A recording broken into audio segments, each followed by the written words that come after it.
দখলদার ইসরায়েলি বাহিনী এবং লেবানন পুরোদমে যুদ্ধ চলছে। জানিয়ে দেব হাতে থাকা সর্বশেষ আপডেট আন্তর্জাতিক সংবাদ। প্রথমে এই সংবাদ শিরোনাম, ডুবে গেল ইরানের যুদ্ধজাহাজ।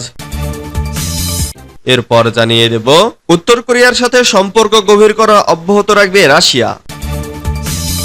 এদিকে হিজবুল্লাহকে সমর্থন দেবে ইরানের নতুন প্রেসিডেন্ট। এরপর জানিয়ে দিব ইউক্রেনে পারবে পুতিনকে থামাতে বলেছেন বাইডেন।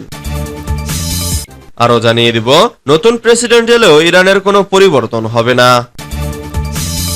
সর্বশেষ জানিয়ে দিব যুক্তরাজ্যের নগরমন্ত্রী হলেন টিউলিপ সিদ্দিক। এতক্ষণ শুনছিলেন সংবাদ শিরোনাম, এবারে বিস্তারিত। তবে অনুরোধ থাকবে ভিডিওটিতে একটি লাইক করবেন এবং কমেন্ট করে জানিয়ে দিবেন দখলদার ইসরায়েলি রাষ্ট্র খুব শীঘ্রই পৃথিবীর মানচিত্র থেকে মুছে যেতে চলেছে। এ ব্যাপারে আপনার মন্তব্য কি? ডুবে গেল ইরানের যুদ্ধজাহাজ। ইরানের নৌবাহিনীর ব্যবহৃত যুদ্ধজাহাজ শাহান্দ ডুবে গেছে। মঙ্গলবার 9 জুলাই দেশটির দক্ষিণাঞ্চলের আব্বাস বন্দরের অগভীর পানিতে জাহাজটি ডুবে যায়। রক্ষণাবেক্ষণের জন্য আব্বাস বন্দরে যুদ্ধজাহাজটি নিয়ে আসা হয়েছিল, কিন্তু গত রোববার এটি হঠাৎ করে উল্টে যায়। পরবর্তীতে অবশ্য জাহাজটিকে সোজা করা হয়েছিল, কিন্তু আজ মঙ্গলবার এটি পুরোপুরি ডুবে গেছে। ইরানের জাতীয় নিরাপত্তা কাউন্সিল সংশ্লিষ্ট বার্তা সংস্থা নূর নিউজ এক প্রতিবেদনে বলেছে, শাহান্দ যুদ্ধজাহাজ কঠিন পরিস্থিতির মধ্যেও সোমবার এটিকে সোজা করা হয়েছিল, কিন্তু জাহাজটিকে ধরে রাখা দড়ি ছিঁড়ে গেলে এটি ডুবে যায়। ইরানি সংবাদ মাধ্যমগুলো রোববার জানিয়েছিল পানি প্রবেশ করায় যুদ্ধজাহাজ শাহান্দ উল্টে গেছে এবং এটিকে সোজা করার চেষ্টা চলছে। ইরানের তৈরিকৃত এই যুদ্ধজাহাজটি 2018 সালে যাত্রা শুরু করে। এতে হেলিকপ্টার অবতরণের একটি ডেক, টর্পেডো লঞ্চার, বিমান ও জাহাজ বিধ্বংসী অস্ত্র ও ক্ষেপণাস্ত্র ছোড়ার ব্যবস্থা রয়েছে। উত্তর কোরিয়ার সাথে সম্পর্ক গভীর করা অব্যাহত রাখবে রাশিয়া। রাশিয়ার প্রেসিডেন্ট ভ্লাদিমির পুতিনের সাম্প্রতিক উত্তর কোরিয়া সফরকালে গৃহীত চুক্তির ধারাবাহিকতায় মস্কো পিয়ংইয়ং এর সাথে সম্ভাব্য সব ক্ষেত্রে সম্পর্ক আরো উন্নয়ন ও গভীর করতে চায়। ক্রেমলিনের মুখপাত্র দিমিত্রি পেসকভ সাংবাদিকদের একথা জানান।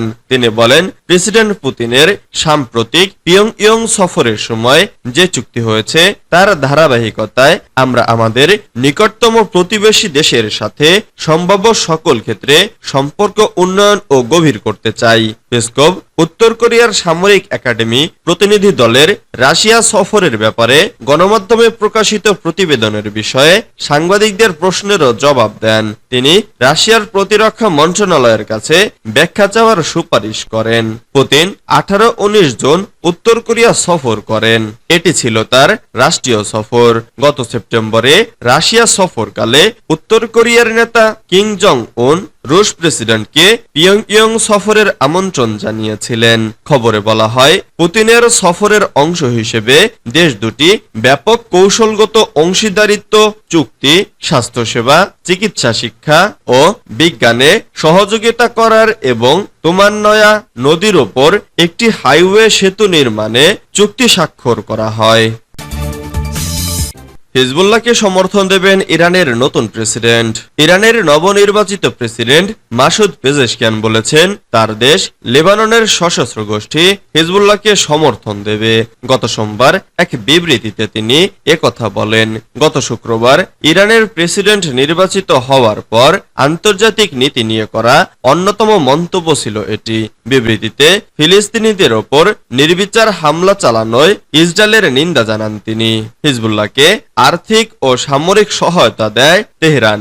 ইসরায়েলের বিরুদ্ধে দাঁড় করাতে গত শতকের 80-র দশকে হিজবুল্লাহ গড়ে তোলে ইরান। ওই সময় লেবাননে গৃহযুদ্ধ চলছিল।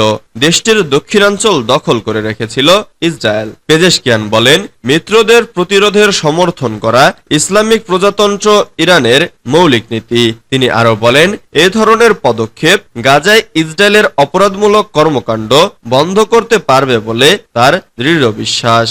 গত 7 অক্টোবর থেকে গাজায় নির্বিচারে হামলা চালাচ্ছে ইসরায়েল।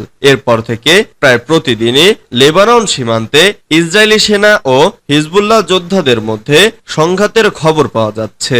এই অবস্থায় ওই অঞ্চলে সর্বাত্মক যুদ্ধ ছড়িয়ে পড়ার আশঙ্কা দেখা দিয়েছে।